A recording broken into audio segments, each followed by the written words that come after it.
अधिकारी मेरी इंटरव्यू लेने आए तब भी उनका रवैया भी संतोषजनक नहीं था। एक्सेसिबिलिटी की बात करना बेकार है। आरपीडब्ल्यूडी एक्ट को फाड़ के फेंक देना चाहिए, कुछ भी नहीं करना चाहिए।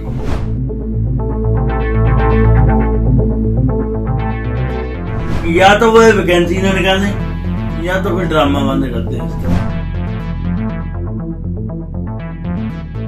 देश परदेश टीवी ਵੇਖ ਰਹੇ ਸਾਰੇ ਦਰਸ਼ਕਾਂ ਦਾ ਇਸ਼ਿਤਾ ਭਾਰਦਵਾਜ ਵੱਲੋਂ ਸਵਾਗਤ। ਆਏ ਦਿਨ ਜਿੱਥੇ ਦਿਵਿਆਂਗ ਆਪਣੀ ਨੌਕਰੀ ਦੇ ਲਈ ਧਰਨਾ ਲਾ ਰਹੇ ਨੇ ਔਰ ਹਾਲ ਹੀ ਦੇ ਵਿੱਚ ਸੀਐਮ ਦੇ ਘਰ ਦੇ ਬਾਹਰ ਵੀ ਉਹਨਾਂ ਨੇ ਧਰਨਾ ਲਾਇਆ, ਲੇਕਿਨ ਸੁਣਵਾਈ ਕੋਈ ਨਹੀਂ।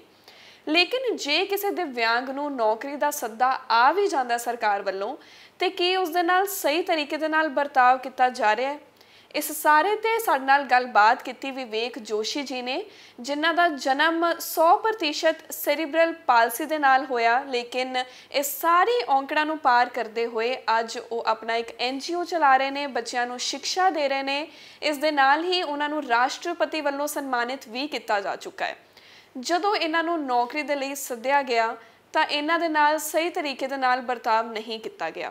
विवेक जोशी जी, बहुत बहुत स्वागत तुहाडा ਸਾਡੇ ਨਾਲ। और सानू ਇਹ ਤੁਸੀਂ ਦੱਸੋ कि ਤੁਹਾਨੂੰ किस पोस्ट ਦੇ ਲਈ ਸੱਦਿਆ ਗਿਆ ਸੀਗਾ और ਤੁਹਾਨੂੰ किस मुश्किलों का सामना करना पिया इस दौरान? नमस्कार, मैं विवेक जोशी, 100% दिव्यांग, और मैं 26/7/2021 को CWC child welfare committee member के तौर पर वहाँ अपनी इंटरव्यू देने गया था। चंडीगढ़ में सेक्टर 34A में सोशल सिक्योरिटी डिपार्टमेंट में मैं गया था। वहाँ का बर्ताव, जो रवैया था विकलांग व्यक्तियों के प्रति उस विभाग के अधिकारियों का, वो बहुत ही निराशाजनक था, बहुत अपमानजनक था। वो एक्सपीरियंस अपमानजनक था। और उसमें मुझे ये समझ नहीं आती कि उन्होंने अगर दिव्यांग बच्चे को सिलेक्ट किया है और सिलेक्ट करने के बाद उन्होंने उसको इंटरव्यू के लिए बुलाया, तो उन्होंने पूरी व्यवस्था क्यों नहीं की? ये मेरा प्रश्न नहीं है, क्योंकि ये प्रश्न सामाजिक जो डिपार्टमेंट है, social welfare, social security and welfare, women and child development जो दफ्तर है, ये हम विकलांग लोगों के लिए ही बनाया गया है, उनकी सुख सुविधाओं के लिए बनाया गया है। पर वहाँ पर कोई रैंप, कोई भी एक्सेसिबिलिटी नहीं थी, लिफ्ट काम नहीं कर रही थी। और दूसरी बात, वहाँ पर वॉशरूम जाने के लिए भी कोई व्यवस्था नहीं थी, जो कि बड़े दुखद एक सिनेरियो था। और जब वह अधिकारी मेरी इंटरव्यू लेने आए तब भी उनका रवैया भी संतोषजनक नहीं था। उन्होंने मुझसे क्वेश्चन पूछे हैं और मैंने उनका जवाब दिया है, पर मुझे उनके इंटरव्यू लेने की जो तरीका था वो पसंद नहीं आया। इंटरव्यू लेने के समय पहले इंटरव्यू जो होता है या इंटरव्यू साक्षात्कार देने वाला जो होता है, उस व्यक्ति को बताया जाता है कि हम आपके इंटरव्यू लेने वाले हैं। दूसरा ये बताया जाता है कि हाँ, आपका CV या बायोडाटा क्या है उसको पढ़ा जाता है। और ना उन्होंने मेरा CV मांगा, ना मेरा कोई रिकॉर्ड देखा, उन्होंने कुछ भी नहीं देखा।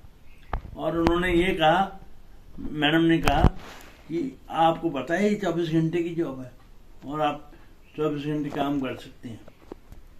मैं ये पूछना चाहता हूँ, अगर ये विभाग अपने विकलांगों के प्रति ऐसा व्यवहार करेगा तो हम किसी और से क्या अपेक्षा कर सकते हैं? ये सरकारें जो ये कहती हैं कि हम दिव्यांगों के लिए सोचती हैं, अगर उनका रवैया ऐसा है कि एक विकलांग को बुलाकर वहाँ ह्यूमिलेट कर रहे हैं। आप देखेंगे तस्वीरों में कि वहाँ एक कुत्ता भी बैठा है, साइकिल स्टैंड भी है और पीछे जिनकी इंटरव्यू होनी है वो लोग भी हैं।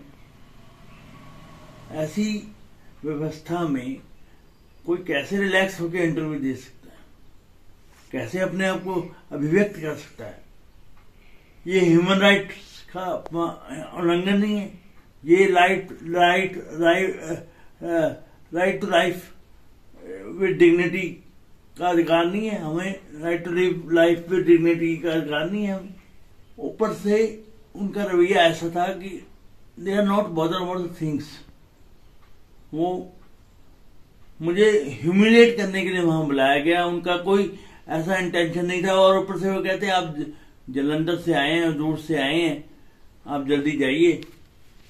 तो उन्होंने 5-7 मिनट में मेरा इंटरव्यू लेके खत्म कर दिया और ये कहा कि आप 24 घंटे की जॉब है। आपको पता है, मैडम कहते हैं कि 24 घंटे की जॉब है और आप कर भी पाएंगे। तो ये प्रश्न चिन्ह है मेरी कैपेबिलिटी पे। उनको पता होना चाहिए कि मैं अपनी समर्थता से ज्यादा, अपनी डिसेबिलिटी की वजह से जो भी मेरी अक्षमता है उससे ज्यादा मैं काम करता हूं और मुझे अपने आप को प्रूफ करने का एक मौका मिलना चाहिए था, जो कि नहीं दिया गया। ये अफसोसजनक बात है जी। ते विवेक जोशी जी ਦੀ ਮਾਤਾ ਜੀ ਵੀ ਸਾਡੇ ਨਾਲ ਬਣੇ ਹੋਏ ਨੇ। ਮੈਮ, ਅਸੀਂ ਤੁਹਾਡੇ ਕੋਲੋਂ ਪੁੱਛਣਾ ਚਾਹਾਂਗੇ ਕਿ ਜਦੋਂ ਤੁਸੀਂ ਵਿਵੇਕ ਜੋਸ਼ੀ ਜੀ ਨੂੰ ਲੈ ਕੇ ਗਏ ਹੈਗੇ ਹੋ ਜਲੰਧਰੋਂ ਚੰਡੀਗੜ੍ਹ ਤੱਕ, ਉਦੋਂ ਤੁਹਾਡੇ ਨਾਲ ਤੁਹਾਨੂੰ ਕਿਸ ਤਰ੍ਹਾਂ ਦਾ ਲੱਗਿਆ ਜਦੋਂ ਵਿਵੇਕ ਜੋशी जी ਦੇ ਨਾਲ ਇਸ तरह ਦਾ बर्ताव किया गया? और मैं चंडीगढ़ उसके इंटरव्यू के लिए गई थी चाइल्ड वेलफेयर कमेटी में। वहाँ मेंबर के लिए उसने अप्लाई किया था, पर जो वहाँ की व्यवस्था देखी तो मन बड़ा व्यथित हुआ कि अगर एक दिव्यांग और राष्ट्रपति अवार्डी बच्चे के लिए इतना घटिया उनका व्यवहार था, ना तो वहाँ कोई रैंप था, ना कोई वॉशरूम की व्यवस्था थी। मैं सोचती हूँ कि अगर ये तो एक दिन के लिए गया, जब बच्चे लोग अपनी समस्याओं को लेकर वहाँ सामाजिक कल्याण विभाग में जाते होंगे तो उनका क्या हाल होता होगा। तो मुझे बड़ा दुख हुआ कि हमारी सरकार वैसे तो कहती है कि हम दिव्यांग बच्चों के लिए बहुत कुछ कर रहे हैं, पर ना तो उनकी रैंप की कोई व्यवस्था है, और दूसरा जो उन्होंने जिस तरीके से उन्होंने इंटरव्यू लिया, ना तो उन्होंने कोई सीवी देखा उसका, और साधारण जहाँ चलते फिरते लोग हैं वहीं लिया। अरे कम से कम बच्चे का सीवी भी देखो, तुम उसे कम से कम ये तसल्ली तो हो कि मैं इंटरव्यू देने आया हूँ।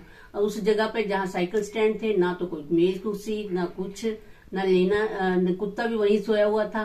तो देखकर बड़ा मन व्यथित हुआ कि अगर ऐसे एक राष्ट्रपति अवार्डी बच्चे के साथ इतना, मतलब फिर उसको बच्चे को ये कहा जाता है कि क्या तुम 24 घंटे ड्यूटी दे सकते हो? जो बच्चा एक एनजीओ चला रहा है, एबल और डिसेबल के लिए फ्री शिक्षा दे रहा है और दिव्यांगों के लिए इतना काम कर रहा है, क्या वो बच्चा काम नहीं कर सकता? क्या वो नौकरी नहीं प्राप्त कर सकता? मुझे बड़ा खेद है कि हमारी सरकार वादे तो बहुत करती है, पर विकलांगों के लिए कोई व्यवस्था नहीं है। बड़े दुख के साथ मुझे कहना पड़ता है कि ये समाज हमारा विकलांगों को अपना नहीं रहा। जी विवेक जोशी जी, सरकार कोलों कोई उम्मीदां ने, दिव्यांग रोज प्रदर्शन अपना कर रहे ने, की तुहानू उम्मीद हैगी कि सरकार तुहाडे वाल ध्यान देगी?